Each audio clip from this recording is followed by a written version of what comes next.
Okay. For my soulmate.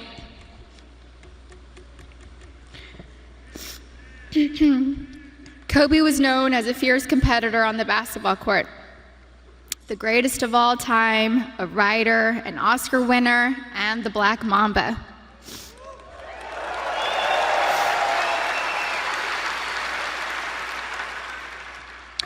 But to me, he was Kobe, my boo-boo, my baby, my papi chulo. I was his Bibi, his principesa, his reina, his queen mamba, and his Visky, Maniski, Fabuliski. I couldn't see him as a celebrity, nor just an incredible basketball player. He was my sweet husband and the beautiful father of our children. He was mine. He was my everything. Kobe and I have been together since I was 17 and a half years old. I was his first girlfriend, his first love, his wife, his best friend, his confidant, and his protector. He was the most amazing husband. Kobe loved me more than I could ever express or put into words. He was the early bird, and I was the night owl. I was fire, and he was ice, and vice versa at times. We balanced each other out. He would do anything for me.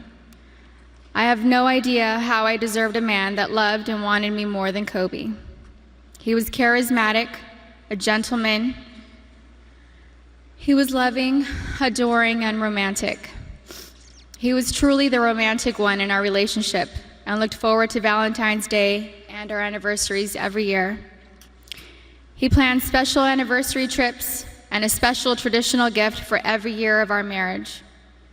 He even handmade my most treasured gifts. He just thought outside the box and was so thoughtful, even while working hard to be the best athlete. He gifted me the actual notebook and the blue dress Rachel McAdams wore in the Notebook movie. When I asked him why he chose the blue dress, he said it was because it's a scene when Allie comes back to Noah. We had hoped to grow old together like the movie. We really had an amazing love story. We loved each other with our whole beings, two perfectly imperfect people, making a beautiful family and raising our sweet and amazing girls. A couple weeks before they passed, Kobe sent me a sweet text and mentioned how he wanted to spend time together. Just the two of us, without our kids, because I'm his best friend first. We never got the chance to do it. We were busy taking care of our girls and just doing our regular, everyday responsibilities. But I'm thankful I have that recent text. It means so much to me. Kobe wanted us to renew our vows. He wanted Natalia to take over his company, and he wanted to travel the world together. We had always talked about how we'd be the fun grandparents to our daughter's children. He would have been the coolest grandpa. Kobe was the MVP of girl dads, or MVD. He never left the toilet seat up. He always told the girls how beautiful and smart they are. He taught them how to be brave and how to keep pushing forward when things get tough. And when Kobe retired from the NBA, he took over dropping off and picking up our girls from school since I was at home pregnant with Bianca and just recently home nursing Capri. When Kobe was still playing, I used to show up an hour early to be the first in line to pick up Natalia and Gianna from school, and I told him he couldn't drop the ball once he took over. He was late one time, and we most definitely let him know that I was never late. So we showed up 1 hour and 20 minutes early after that. He always knew there was room for improvement and wanted to do better. He happily did carpool and enjoyed spending time in the car with our girls. He was a doting father, a father that was hands-on and present. He helped me bathe Bianca and Capri almost every night. He would sing them silly songs in the shower and continue making them laugh and smile as he lathered them in lotion and got them ready for bed. He had magic arms and could put Capri to sleep in only a few minutes. He said he had it down to a science, 8 times up and down our hallway. He loved taking Bianca to Fashion Island and watch her play in the koi pond area, and loved taking her to the park. Their most recent visit to the koi pond was the evening before he and Gigi passed. He shared a love of movies and the breakdown of films with Natalia. He enjoyed renting out theaters and taking Natalia to watch the newest Star Wars movie or Harry Potter films. And they would have movie marathons, and he enjoyed every second of it. He loved your typical tearjerkers too. He liked watching Stepmom, Steel Magnolias, and Little Women. He had a tender heart. Kobe somehow knew where I was at all times, specifically when I was late to his games. He would worry about me if I wasn't in my seat at the start of each game, and would ask security where I was at the first timeout of the first quarter. And my smart ass would tell him that he wasn't going to drop 81 points within the first 10 minutes of the game.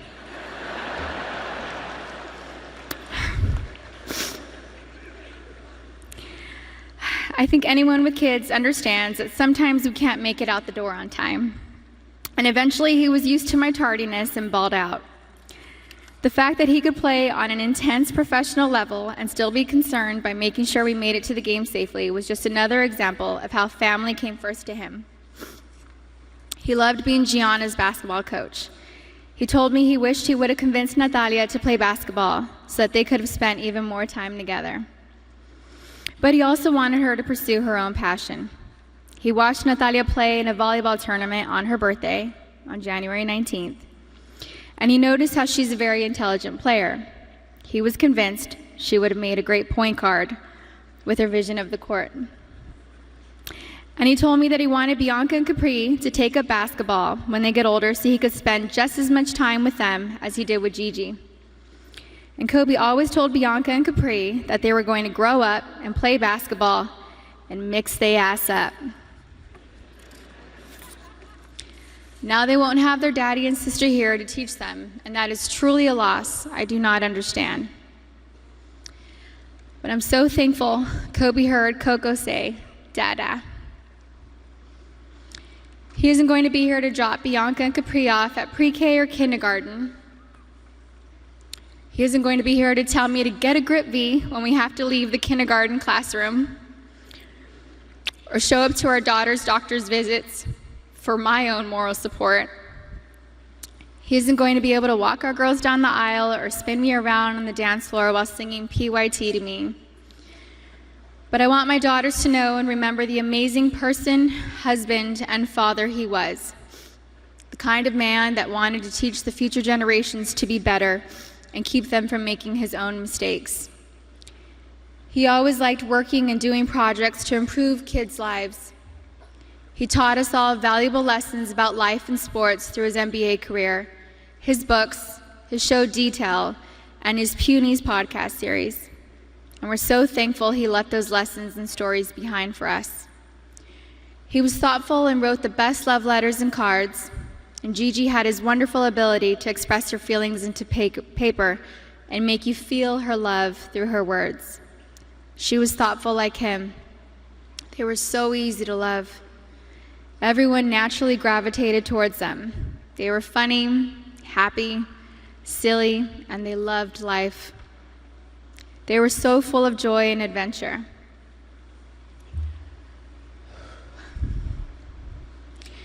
God knew they couldn't be on this earth without each other.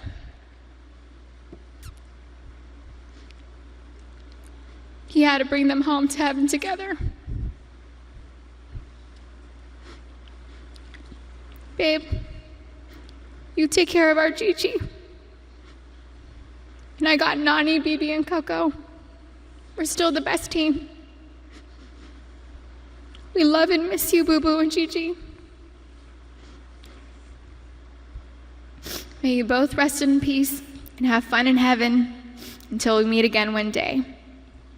We love you both and miss you forever and always. Mommy.